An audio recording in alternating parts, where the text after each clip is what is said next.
सत्य वचन की राह पर चले हम सदा। यीशु का साथ हो रहे हमारी हर दुआ।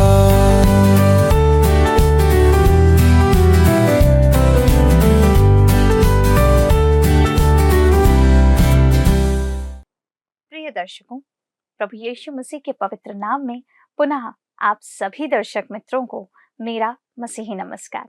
मैं आप सभी दर्शकों का इस क्रमबद्ध बाइबल अध्ययन सत्य वचन कार्यक्रम में हार्दिक स्वागत करती हूँ, और सभी नए दर्शकों का भी जो आज पहली बार हमारे इस कार्यक्रम को देख रहे हैं।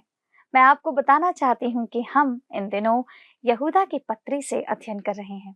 आज हम यहूदा 1:12 से 15 से सीखेंगे और जानेंगे कि लेखक हमें उन झूठे शिक्षकों और अनुयायियों के बारे में क्या कहते हैं जो कलीसिया में घुसकर विश्वासियों को भ्रमित कर रहे हैं।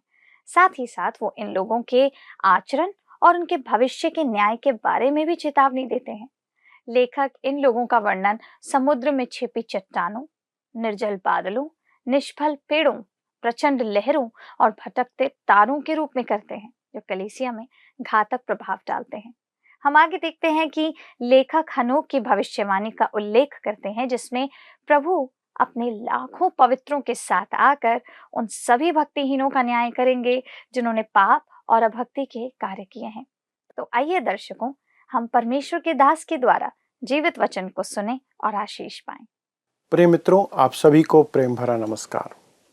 मैं आप सभी के जीवन के लिए परमेश्वर का धन्यवाद करता हूं कि आप प्रतिदिन परमेश्वर के वचन का अध्ययन करने के लिए हमारे साथ शामिल होते हैं। जैसे कि आपको याद है, हम इन दिनों यहूदा की पत्री पर मनन कर रहे हैं, और पिछले अध्ययन में हमने देखा था कि परमेश्वर के वचन से यदि मनुष्य हट जाए तो यह परमेश्वर को स्वीकार्य या ग्रहण योग्य नहीं है। परमेश्वर इसका दंड हमें देगा। यहूदा ने इसके उदाहरण के रूप में बताया, प्रतिज्ञा के देश में प्रवेश से पूर्व इस्राएल ने परमेश्वर पर विश्वास नहीं किया और वह पूरी की पूरी पीढ़ी जंगल में समाप्त हो गई। परमेश्वर ने सदोम और अमोरा को अधर्म का दंड देकर नष्ट किया। नूह के युग में पाप के बढ़ जाने के कारण परमेश्वर ने संपूर्ण मानव जाति का अंत कर दिया। कैन स्वयं को अधिक समझदार समझता था, कोरह परमेश्वर के अधिकार का विरोधी था, और बिलाम ने भ्रम के कारण अधर्म की शिक्षा दी। मित्रों, ये सब विधर्मियों या धर्म त्यागियों के उदाहरण हैं। अब हम आते हैं उस भाग में जिसमें हम पद 12 से लेकर 15 में आधुनिक धर्म त्यागी शिक्षकों की परिभाषा और वर्णन देखेंगे। तो हम आते हैं आधुनिक धर्म त्यागी शिक्षकों की परिभाषा और वर्णन। अगले कुछ पदों में इन आधुनिक धर्म त्यागियों का वर्णन किया गया है, और आपको अंतिम दिन में धर्म त्यागियों के वर्णन से अधिक स्पष्ट, अधिक सजीव, अधिक नाटकीय, अधिक भयावह भाषा कहीं और नहीं मिलेगी जो यहाँ पे मिलती है। तो आइए हम पढ़ते हैं यहूदा की पत्री का 12वां पद। लिखा है, ये तुम्हारी प्रेम सभाओं में तुम्हारे साथ खाते पीते समुद्र में छिपी हुई चट्टान सरीके हैं, और बेधड़क अपना ही पेट भरने वाले रखवाले हैं। वे निर्जल बादल हैं जिन्हें हवा उड़ा ले जाती है, पतझड़ के निष्फल पेड़ हैं जो 2 बार मर चुके हैं और जड़ से उखड़ गए हैं। दोस्तों, एक बार फिर से मैं डॉक्टर वूस्ट की व्याख्या आपको इस विषय में सुनाना चाहता हूं, जो कहते हैं और जो धर्म त्यागी शिक्षकों के वर्णन को और भी अधिक जीवंत बनाता है। वे कहते हैं, ये आपके प्रीति भोज में छिपे हुए पत्थर के समान हैं जो बिना किसी डर के आपके साथ शानदार दावत करते हैं। चरवाहों की तरह वे खुद को चारागाह की ओर ले जाते हैं। हवा से बहते हुए निर्जल बादल हैं, बिना फल के पतझड़ के पेड़ हैं, 2 बार मर चुके जड़ से उखड़े हुए पेड़ के समान हैं। दोस्तों, यह कैसी अद्भुत तस्वीर है जो यहाँ प्रकट की गई है जब वो कहता है, ये तुम्हारी प्रेम सभाओं में तुम्हारे साथ खाते पीते हैं।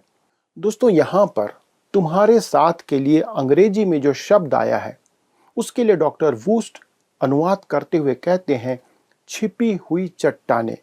दोस्तों, यह चित्रण छिपी हुई चट्टानों का है जो एक जहाज को बर्बाद कर देता है। दोस्तों, वे वही काम करते हैं जिसे पौलुस विश्वास का जहाज का डूबना कहता है, और पौलुस दो लोगों का नाम लेता है जो स्पष्ट रूप से एक धर्म त्यागी एक छिपी हुई चट्टान से टकरा गए और विश्वास के जहाज को उसने डुबो दिया। इस विषय में आप देखें पहला तीमुथियुस पहला अध्याय 19 और 20। दोस्तों, एक धर्म त्यागी की तुलना एक हिमखंड की नोक से की जा सकती है। इसका बहुत कम हिस्सा होता है जो पानी के ऊपर दिखाई देता है, लेकिन अगर एक जहाज इससे टकराता है तो जहाज समुद्र की लहरों में तलहटी में चला जाएगा। यहाँ पर ऐसे कितने लोग हैं, खासकर युवा लोग, जिनका विश्वास न केवल हिल गया है बल्कि एक धर्म त्यागी व्यक्ति द्वारा बर्बाद किया जा चुका है और कहता है ये तुम्हारी प्रेम सभाओं में तुम्हारे साथ खाते पीते। प्रेम सभाओं के भोज, दोस्तों ये प्रीति भोज थे जो प्रारंभिक कलीसिया में सामूहिक भोज सेवा से पहले आयोजित किए जाते थे। यह संगति का समय होता था जब विश्वासी अपने घर से भोजन लाते थे और एक साथ भोजन करते थे। गरीब लोग बहुत कम ला पाते थे, लेकिन उनके पास जो कुछ होता था उसे वे सबके साथ साझा करके और उस समय वे एक साथ भोजन करते थे। धर्म त्यागी बहुत भूख के साथ आता था। वे किसी और से अधिक खा लेते थे और बिना किसी डर के खुद को खिलाते रहते थे। दोस्तों, ये वे चरवाहे थे जो अपने झुंड के बजाय खुद ही खाना खाते रहते थे।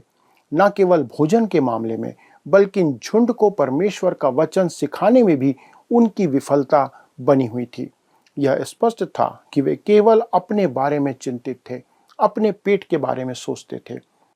इस विषय में कवि मिल्टन ने अपनी कविता में परमेश्वर के एक महान प्रचारक और व्याख्याकार के प्रति दुख व्यक्त किया है, क्योंकि उसे समुद्र में डुबाकर मार दिया गया था।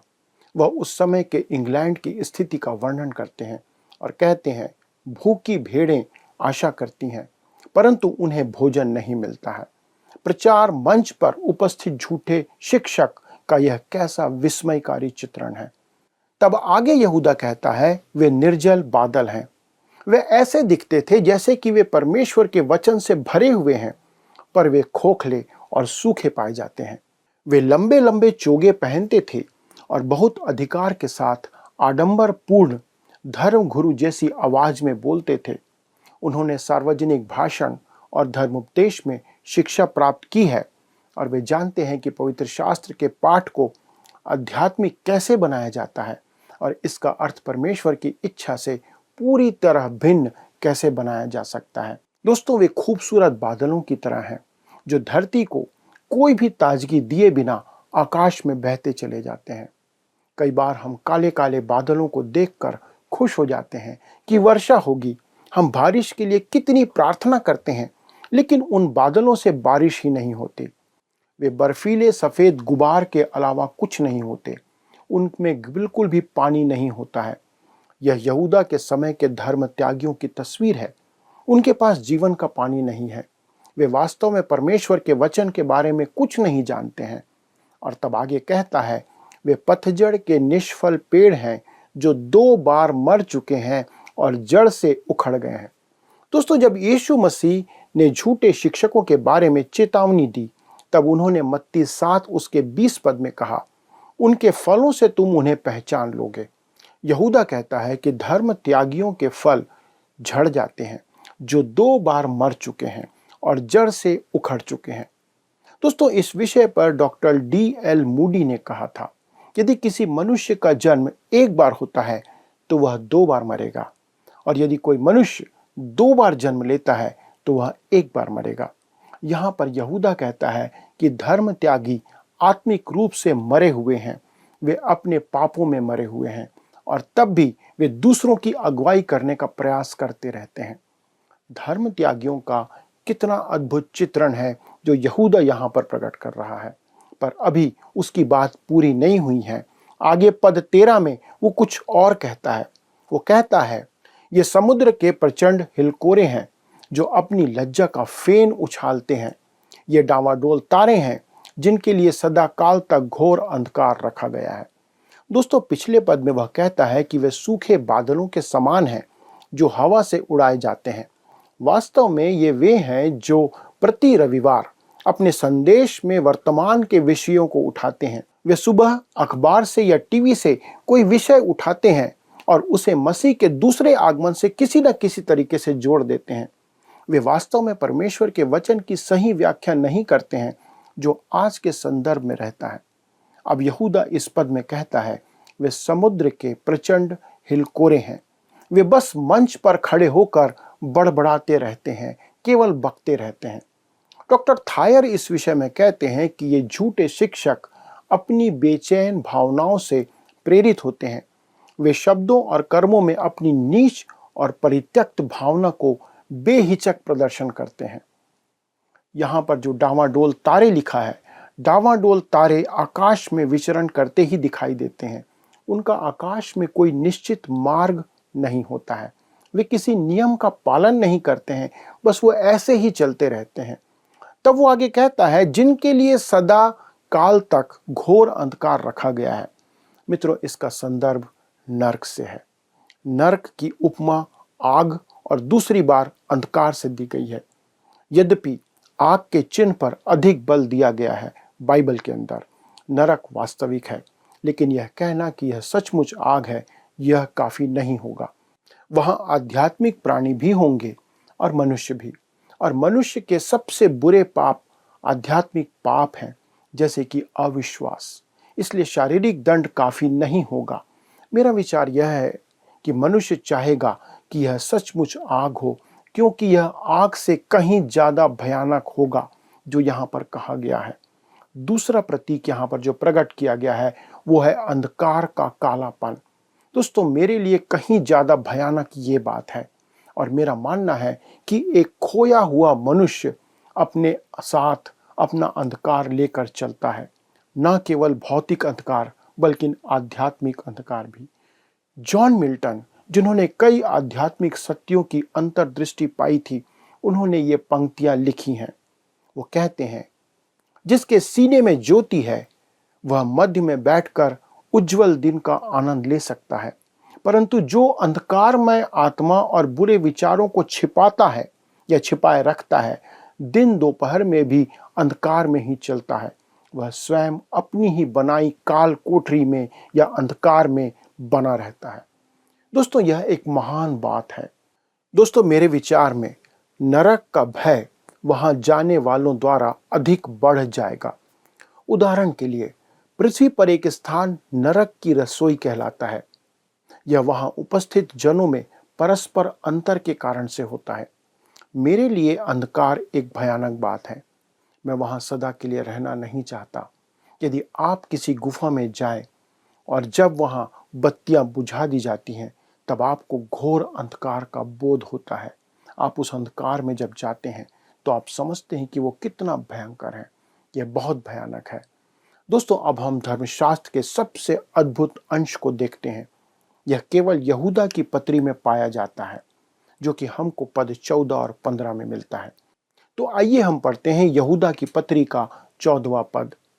लिखा है, हनोक ने भी, जो आदम से 7वीं पीढ़ी में था, इनके विषय में यह भविष्यवाणी की, देखो, प्रभु अपने लाखों पवित्रों के साथ आया कि सबका न्याय करे और सब भक्तिहीनों को उनके अभक्ति के सब कामों के विषय में जो उन्होंने भक्तिहीन होकर किए हैं, और उन सब कठोर बातों के विषय में जो भक्तिहीन पापियों ने उसके विरोध में कही हैं, दोषी ठहराए।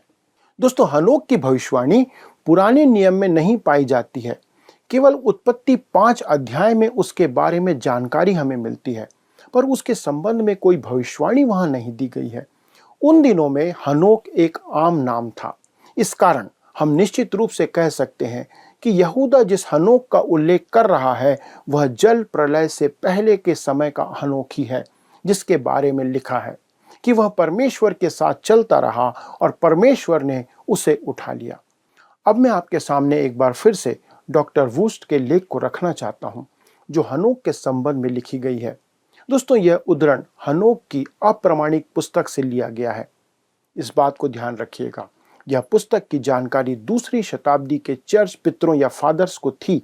कुछ अंशों को छोड़कर कुछ शताब्दियों तक बाकी अंश खोया हुआ था।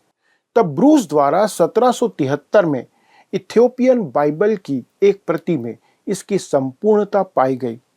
इसमें ऐसे रहस्य उद्घाटन शामिल हैं जो हनोक और नूह को दिए गए थे। इसका उद्देश्य ईश्वरीय प्रावधान के तरीकों को सही ठहराना, पापियों के लिए अतिरिक्त प्रतिशोध को निर्धारित करना और इस तरह यह दिखाना कि संसार परमेश्वर के शासन के अधीन है। हनोक ने अंतिम दिनों के झूठे शिक्षकों के बारे में भविष्यवाणी की और यह एक उल्लेखनीय बात है। जाहिर है कि परमेश्वर हनोक की पुस्तक को पवित्र शास्त्र के अंश में नहीं चाहता था, अन्यथा वह यहाँ पर होता। आप इस बात पर यकीन कर सकते हैं। यह विश्वास करने की बात है। परमेश्वर की आत्मा के द्वारा उत्तेजित लोगों ने पहचाना कि यह एक अप्रामाणिक पुस्तक थी, लेकिन यहाँ एक भविष्यवाणी है जिसे परमेश्वर अपने पवित्र वचन में शामिल करना चाहता था, इसलिए वो यहाँ पर है। यह मसीह के अपने संतों के साथ पुनर्आगमन के बारे में एक भविष्यवाणी है जो यहाँ दी गई है। हम उत्पत्ति के लेख के द्वारा से जानते हैं कि हनोक का स्वर्गरोहण हुआ था, अर्थात वह बिना मरे पृथ्वी पर से उठा लिया गया था। और भविष्य में भी कलीसिया अर्थात सच्चे विश्वासियों का बिना मृत्यु के इस पृथ्वी पर से उठा लिए जाने का भी उल्लेख है। बेशक मसीह यीशु के समय से सदियों से विश्वासी मरते आ रहे हैं, इसलिए वर्तमान समय में अधिकांश कलीसिया के सदस्य पहले ही मृत्यु के द्वारा या उस द्वार से गुजर चुके हैं और रैप्चर या विश्वासियों के उठाए जाने के समय उन्हें जीवित ही विश्वासियों के साथ हवा में प्रभु से मिलने के लिए उठाया जाएगा। यह शिक्षा पुराने नियम में नहीं है, फिर भी हनोक उन विश्वासियों का एक चिन्ह या प्रतिनिधि है जो रैप्चर में भाग लेंगे। हनोक को पृथ्वी पर जल प्रलय के न्याय के आने से पहले सांसारिक दृश्य से या इस परिदृश्य से उठा लिया गया और सच्ची कलीसिया की रचना करने वाले विश्वासियों को भी इस धरती से उठा लिया जाएगा। उन्हें पृथ्वी पर महान क्लेश के न्याय के आरंभ होने से पहले हवा में प्रभु से मिलने के लिए उठा लिया जाएगा। दोस्तों, महाक्लेश के बाद प्रभु यीशु मसीह इस पृथ्वी पर वापस आएंगे। हालांकि रैप्चर के समय वे धरती पर नहीं आते हैं, बल्कि विश्वासी उनसे मिलने के लिए हवा में उठा लिए जाते हैं। जब हम कहते हैं कि रैप्चर मसीह का दूसरा आगमन है, तो हम बिल्कुल सटीक नहीं हैं। उस समय मसीह धरती पर आते हैं। रैप्चर कलीसिया का उठाया जाना है। फिर उस समय धरती पर बची हुई प्रत्यक्ष कलीसिया जो ऐसे लोगों की होगी जो सच्चे विश्वासी नहीं हैं, वे पूरी तरह से विश्वास से अलग होकर महाक्लेश के समय में प्रवेश करेंगे और महाक्लेश के अंत में प्रभु यीशु प्रत्यक्ष रूप से धरती पर आएंगे, जबकि लिखा है सबका न्याय करने के लिए और अपने बीच के सभी अधर्मियों को उनके सभी अधर्म के कामों के बारे में समझाने के लिए जो उन्होंने अधर्मी रूप से किए हैं, जैसा कि यहूदा ने भविष्यवाणी की है। दोस्तों, यह पवित्र शास्त्र का एक उल्लेखनीय अंश है। लिखा है लाखों पवित्रों अर्थात आत्मिक जीव या प्राकृतिक जीव। इसका अर्थ है कि प्रभु यीशु के दूसरे आगमन पर कलीसिया उसके साथ होगी। अब यदि कलीसिया को उसके साथ राज करने के लिए वापस पृथ्वी पर आना है, तो इसका अर्थ है कि कलीसिया को उसके पहले पृथ्वी पर से उठाया भी जाना होगा। अतः यदि आप यह मानते हैं कि परमेश्वर अपने पवित्रों के साथ आएगा, तो आपको उसके पहले कलीसिया के उठाए जाने पर भी विश्वास करना होगा। यह इस बात को हमारे लिए प्रकट करता है। तब कहता है कि सबका न्याय करे। प्रभु यीशु जब पृथ्वी पर पुनः आएगा, तब वह न्याय करेगा। उसने स्वयं ही जैतून के पर्वत पर अपने शिष्यों से कहा था। परमेश्वर के वचन में बार बार इसकी चर्चा की गई है। पुराने नियम में भी हमने यह देखा है। लिखा है सब भक्तिहीनों को दोषी ठहराएगा। दोस्तों, वे भक्तिहीन इसलिए कहे गए हैं क्योंकि वे परमेश्वर को अपने जीवन से बाहर रखते हैं। उनके जीवन में परमेश्वर नहीं है, उनमें परमेश्वर का पवित्र भय नहीं है, पवित्र आत्मा नहीं है। आज यह अत्यधिक व्यवहारिक विषय है। कहता है अभक्ति के सब कामों के विषय में दोषी ठहराएगा। दोस्तों, उनके अधर्म के काम उनके काम परमेश्वर के विरोधी हैं। कहता है उन सब कठोर बातों के विषय में। मित्रों, हनोक की यह भविष्यवाणी उस कलीसिया से संबंधित है जो सच्चे विश्वासियों के उठाए जाने के बाद पृथ्वी पर बची रहेगी। प्रभु यीशु जब न्याय करने आएगा तब पाखंडी कलीसिया इस पृथ्वी पर होगी। दोस्तों, आप किस कलीसिया के अंग होना चाहते हैं? वह जो उठा ली जाएगी या वह जो इस पृथ्वी पर छोड़ दी जाएगी? यकीनन उसके साथ जो उठा ली जाएगी। तो हमें उसके साथ बने रहने के लिए ही जीवन जीते रहना है। दोस्तों, आइए हम प्रार्थना करें, परमेश्वर को धन्यवाद दें कि उसने ये प्रतिज्ञा किया है कि एक कलीसिया जो उठा ली जाएगी, विश्वासियों का समूह है, उसे वो लेने के लिए आ रहा है। आइए हम भी उस बात के लिए आनंदित हो कि प्रभु यीशु अपनी कलीसिया को उठा लेगा जैसे उसने हनोक के साथ किया। आइए हम प्रार्थना करें। हमारे स्वर्गीय पिता, प्रभु, हम इस प्रेम के लिए, इस प्रतिज्ञा के लिए धन्यवाद देते हैं जो आपने अपने विश्वासियों से किया है कि जो कोई प्रभु यीशु मसीह पर विश्वास करेगा वो अनंत काल तक ना मरेगा। पिता परमेश्वर, हम धन्यवाद देते हैं, चाहे हम उस समय मृतक अवस्था में हो या जीवित अवस्था में हो, हर एक सच्चा विश्वासी कलीसिया के साथ आपसे मिलने को बादलों पे उठाया जाएगा। और हम इस बात पर भी विश्वास करते हैं, जैसा यहूदा कहता है, कि यदि हम उठाए जाएंगे तो मसीह के साथ राज करने को फिर इस पृथ्वी पर लौटेंगे। ये इस बात को प्रकट करता है कि कलीसिया महाक्लेश से पहले प्रभु आपके द्वारा उठा ली जाएगी।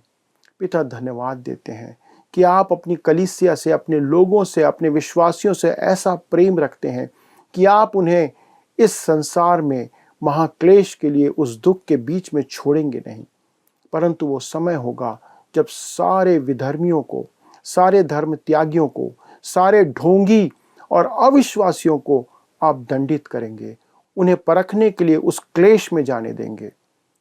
पिता, हमारी सहायता करें कि हम इस बात से ना केवल आनंदित रहें, परंतु हम इस बात से जागृत भी रहें।